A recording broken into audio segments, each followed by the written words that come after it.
Railway भर्ती board के परीक्षार्थी बहनों और भाइयों, आज नई दिल्ली में भारत के रेल मंत्री श्री अश्विनी वैष्णव जी से मेरी लंबी बातचीत हुई है और उन्होंने आश्वस्त किया है कि एनटीपीसी के परीक्षा के अंदर एक छात्र एक रिजल्ट की जो मांग है उस पर उन्होंने सहमति प्रकट की है और कहा कि 3.5 लाख और छात्रों का रिजल्ट प्रकाशित किया जाएगा।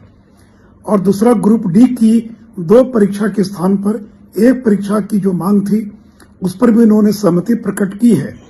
तो इसलिए मैं छात्रों से अपील करूंगा कि जो 2 मुख्य मांगे थी, ग्रुप डी की एक परीक्षा और एनटीपीसी की परीक्षा में एक छात्र एक रिजल्ट, उन दोनों पर उन्होंने सहमति प्रकट की है और जो समिति बन रही है उसकी रिपोर्ट आने के बाद इन दोनों मांगों को क्रियान्वित किया जाएगा।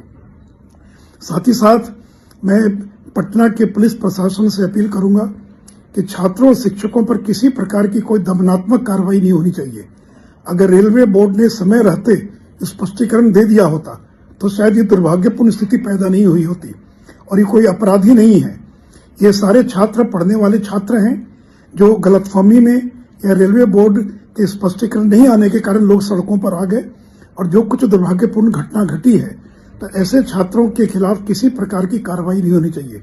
वे छात्र भाइयों, नरेंद्र मोदी की सरकार आपकी सरकार है, आपके साथ खड़ी है। अब पहले प्रावधान था जिसे भी अचानक बदल कर और संतुल्य कर दिया गया था। और तीसरी आपकी मांग थी कि ईडब्ल्यू सर्टिफिकेट जो है 2019 के बाद का भी स्वीकार किया जाए।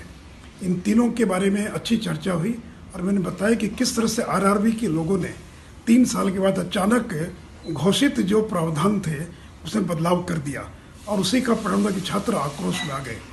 उन्होंने आश्वस्त किया है कि आपकी इन तीनों मांगों के अलावा जो ग्रुप डी की एक परीक्षा और जो एनटीपीसी के परिणाम में और 3.5 लाख छात्रों का जो रिजल्ट घोषित किया जाना है, इन 5 मांगों का अवश्य समाधान करेंगे। इसलिए मैं छात्रों से यही अपील करूंगा, आप अपनी तैयारी करें और बहुत जल्द आपके पक्ष में निर्णय होगा। धन्यवाद।